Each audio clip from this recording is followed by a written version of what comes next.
it isn't that we go into a recession when there's not a lot of people out there in the workforce. No, we go into a recession when we've overhired because there's too much stimulus, and then we go into a recession. And once that recession of negative growth starts, then we start shedding jobs. So when Janet Yellen and President Biden came out and said, oh, we can't go into a recession, we're at too low of unemployment, that's the very time that every recession previously has happened, is when unemployment is at its lowest, because then the economy doesn't need to be buying all these goods. Then it comes to shedding those jobs. And then that's when people start getting laid off. Then they come out and they're like, well, now we're in a real recession.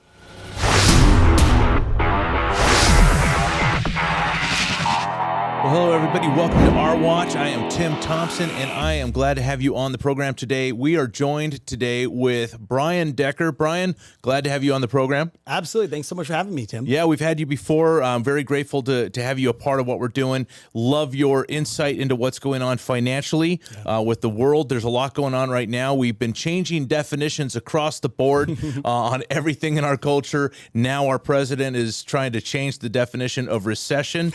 And so I want to ask you, what say you? Are we in a recession? Are we headed towards one? What's going on? Yeah, so we absolutely are in a recession. Now, one of the things that people have to understand is there's an actual government entity, and that's called the NBER, that they basically put in place that basically measures certain economic facts.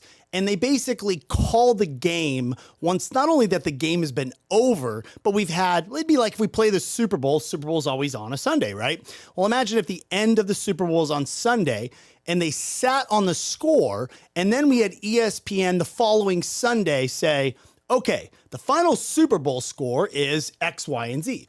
The world already knew what the score was. Why are we waiting a week? And that's exactly what the federal government does with the recession, that they wait to call it until it's such common sense that they really have a discredit for the average American's intelligence, right? And so a recession is kind of, defined a couple different ways. So the main way that the stock market always has used a recession is 2 quarters of negative growth with GDP. So in layman's terms, let's say for an example, so let's say we take a company and we're going to choose Walmart as a company, right?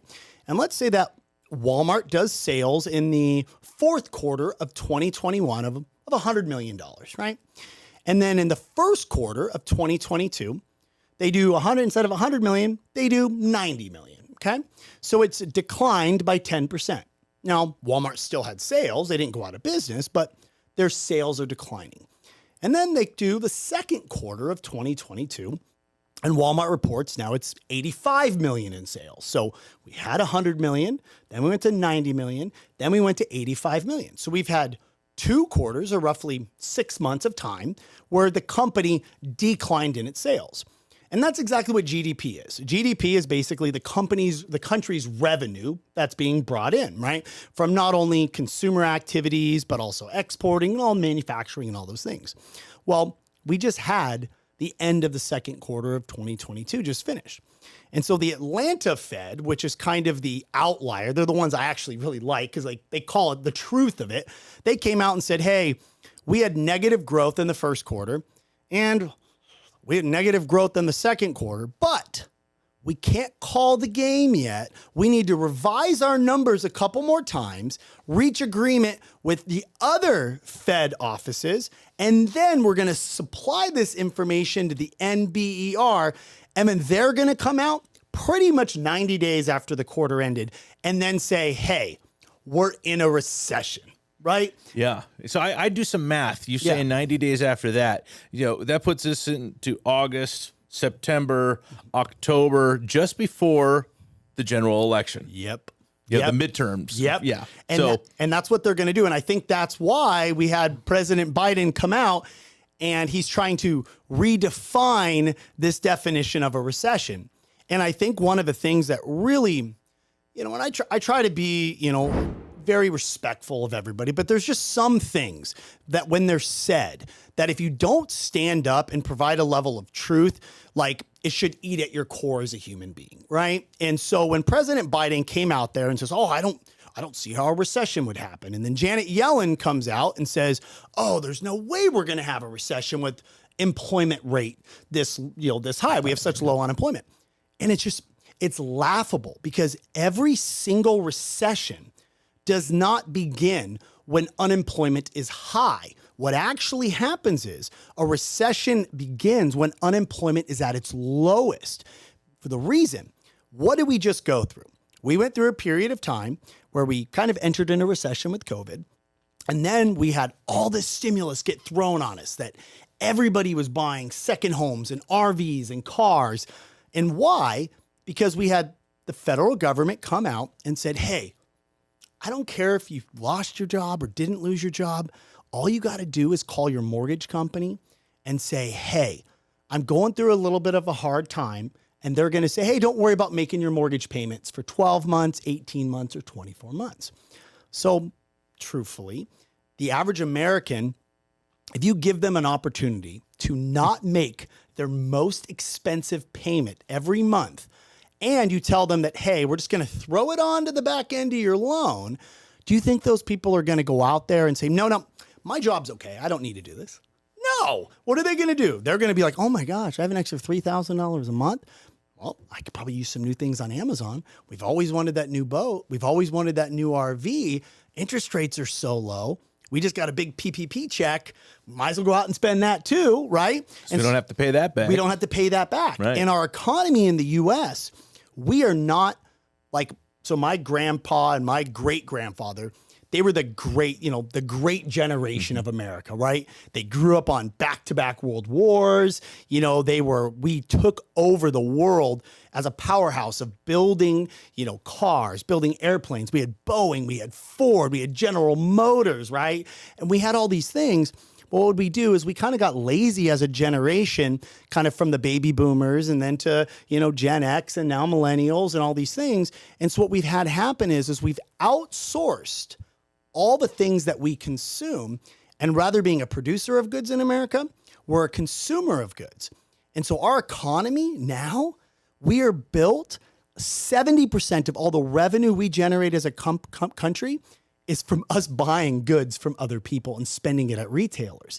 So what happens to an economy when you give everybody all this free money and you send them out there to buy goods? What happens? Everybody's got to hire more people. Oh, I got to hire more people to work the car dealerships. I got to hire more contractors to build these things. So we hired all of these people at all these employers, which what does it do? Drops employment. Way. Unemployment rate then goes down to 3%.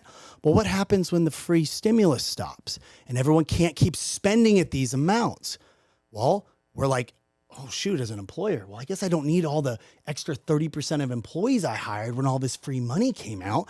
Well, people aren't buying as many cars, probably don't need as many people for that. So what then you happen is you see a slowdown in consumer spending.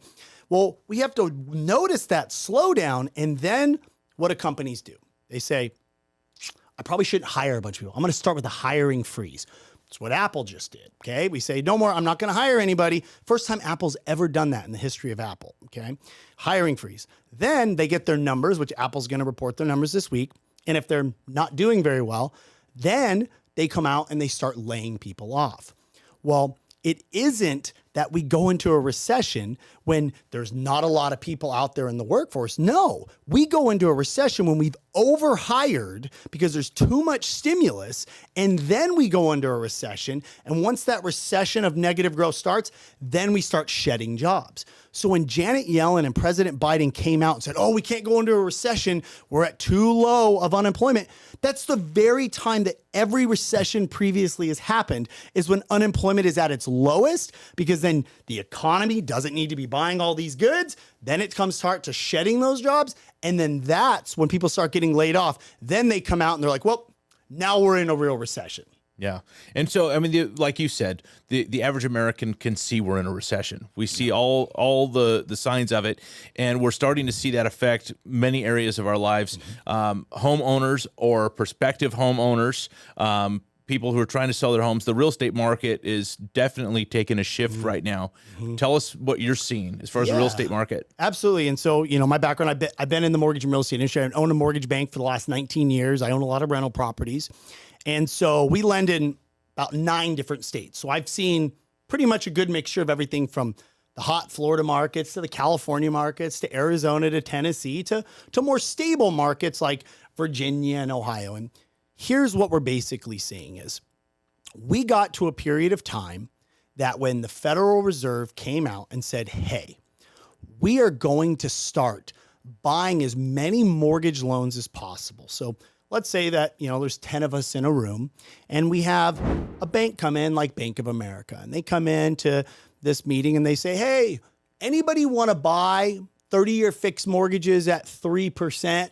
Every pension fund, teacher's fund is like, inflation's like 6%. Why would I ever want to lock up my money for 30 years at 3% interest? No, I'm good. Well, then we got the idiot in the room known as the Federal Reserve and the Treasury, and they're like, I'll buy them. I'll buy those loans at 3%. Shoot, I'll buy them at 2.5%. So what ends up happening is mortgage interest rates plummeted because the federal government was basically subsidizing these low mortgage rates. So then you had the average American who made $60,000 who would never have been able to qualify for a mortgage more than $250,000 or $300,000. But then rates go down to 2% and they're like, I can buy a $500,000 house because my mortgage payment is the same as what my mortgage payment would be on a $300,000 house. Okay, you sure I can qualify for that? Yeah, here's your payment. Yeah, good. Okay, I can afford that. And so you had all these people out there with these low mortgage rates because people in America, we buy a good not based on the cost of that, like our grandparents. We buy a good based on what that monthly payment's going to be.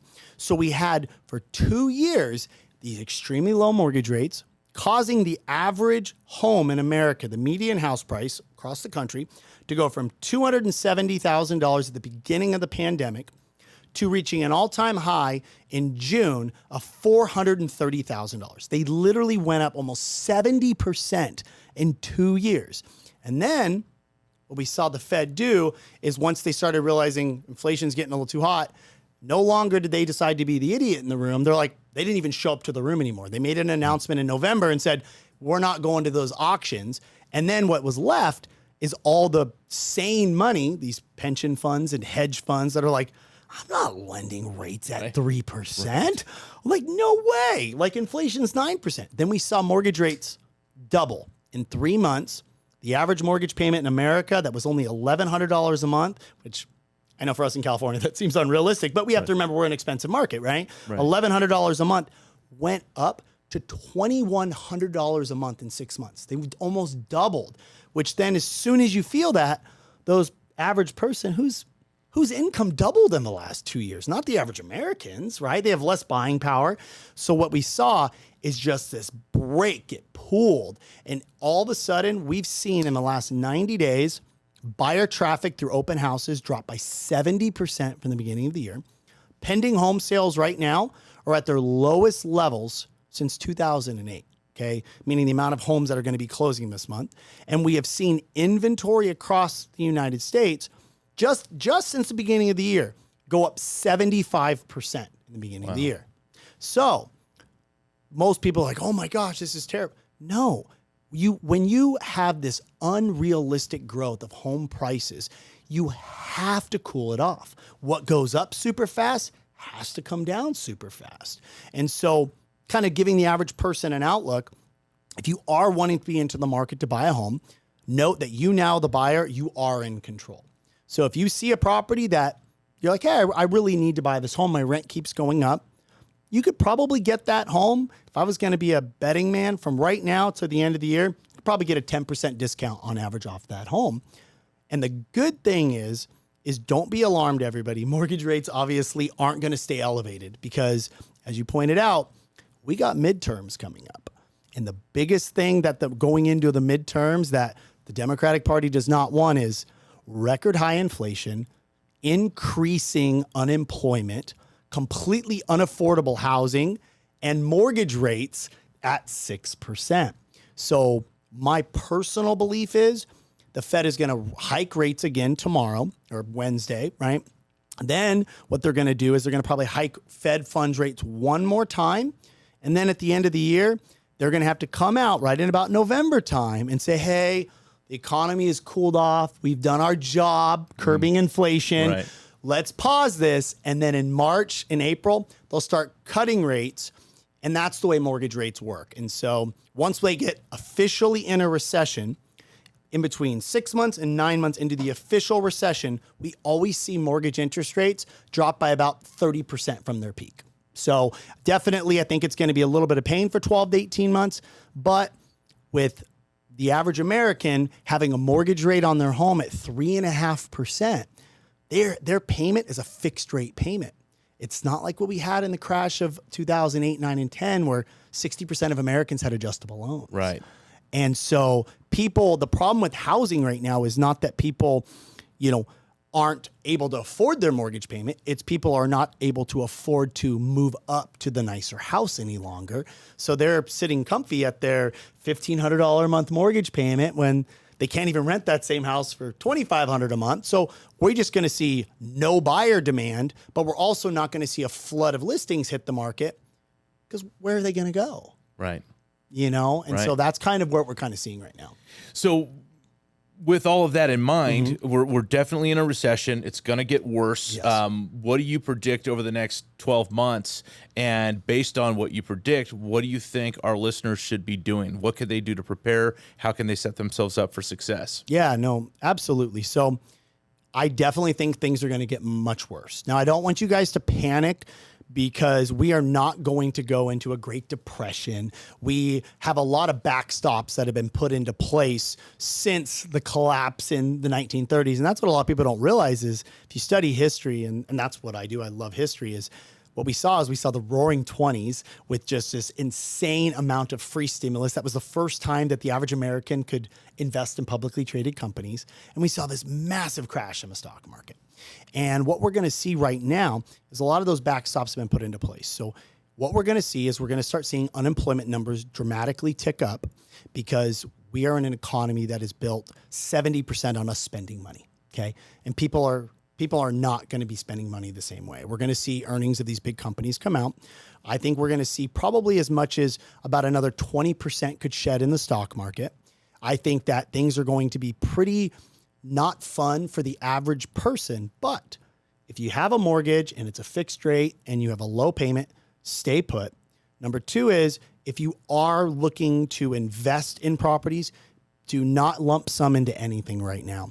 If somebody has $20,000, $30,000 and like, I don't know where to put this, keep it in the bank, keep it in cash, and slowly dollar cost average in. And what I mean by that is say, okay, I'm going to invest $200 a week, every single week into the stock market or into what I call some recession-proof stocks like Coca-Cola, Dollar General, Little Caesars Pizza. What I always like to tell people is say you're going to go out there and you're going to go to dinner.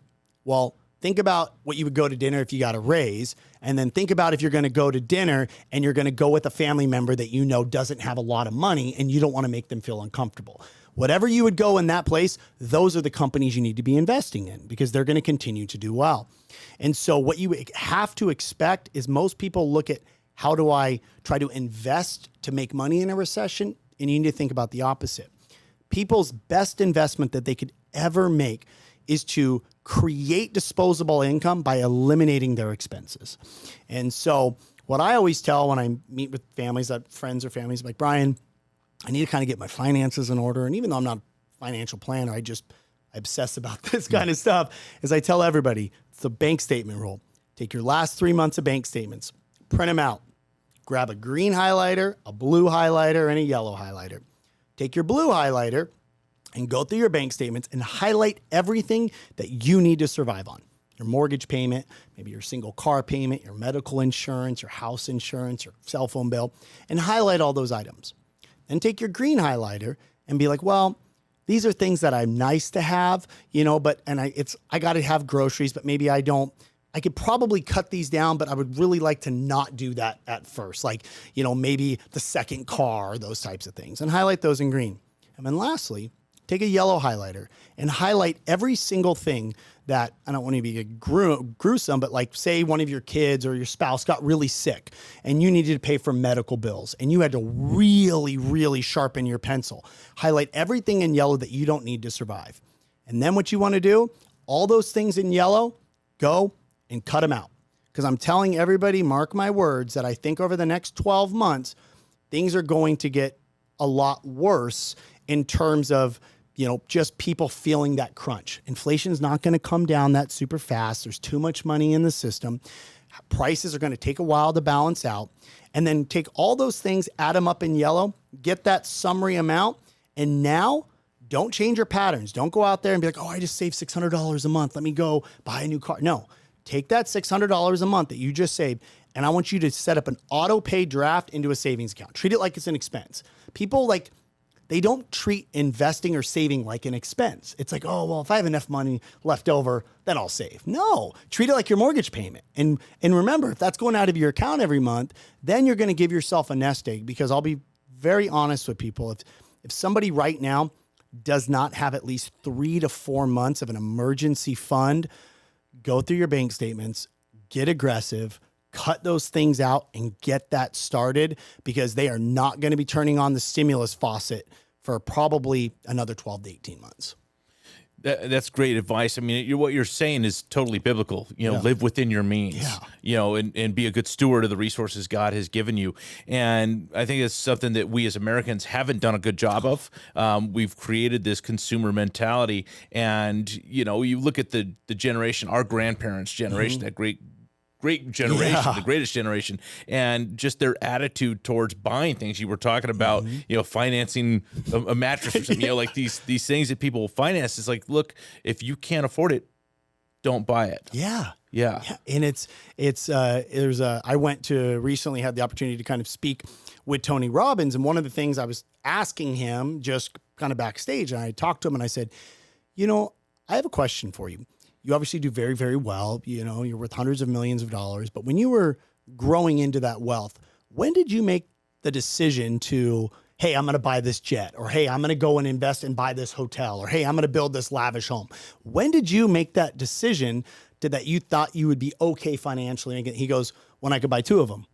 And I thought about it, and I was like, that's a brilliant thing. Like if you can't buy 2 of something, then I'm not saying it for like a house, for example, but if you're going to buy a luxury item, you're going to go buy a sports car, you're going to go buy a brand new mattress, can you afford to buy 2 of them? And if you can't, probably not the right time to be able to buy a luxury item. And in America, we don't think that way.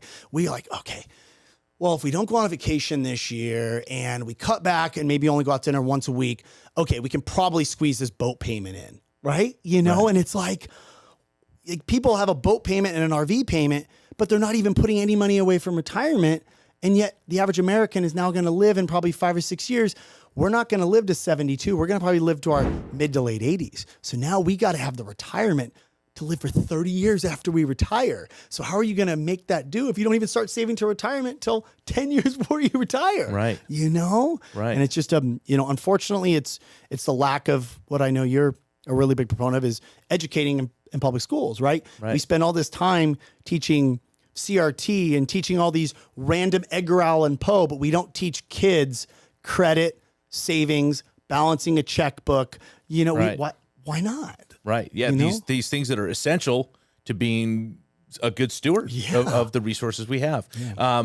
You've got your own program. You got a podcast you've got your social media. Yep. How can people follow you and find out more information about what you're talking about? Yeah, absolutely. So I try to really put out as much free content as possible on my Instagram channel. It's just at the Brian Decker, with Brian with an I, on there. And then I also do put quite a bit of content out on YouTube.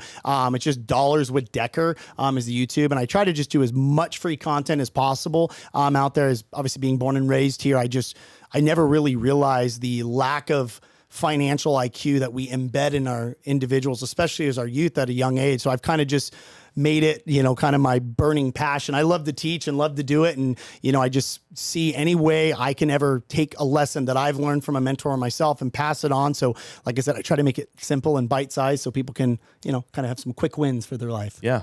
Well, we appreciate it. We appreciate what you do. We're going to put all the ways to connect with you into the comment section, and hope people will connect with you and get educated. So thank you for what you're doing. Thank you for joining us today on the program, and we'll have you back on. I appreciate it. Thanks so much, Pastor Tim. Thank you. And I just want to thank everybody for tuning in today. More coming up in the future. We'll have Brian Decker on again, and I just want to encourage you to pay attention to what's going on in the world right now. Study history. Know, we know this. If you don't study history, you're doomed to repeat it. So let's know what's happened in the past. Let's see the signs of what's happening right now and be good stewards as we move forward. We'll see you next time on Our Watch with Tim Thompson.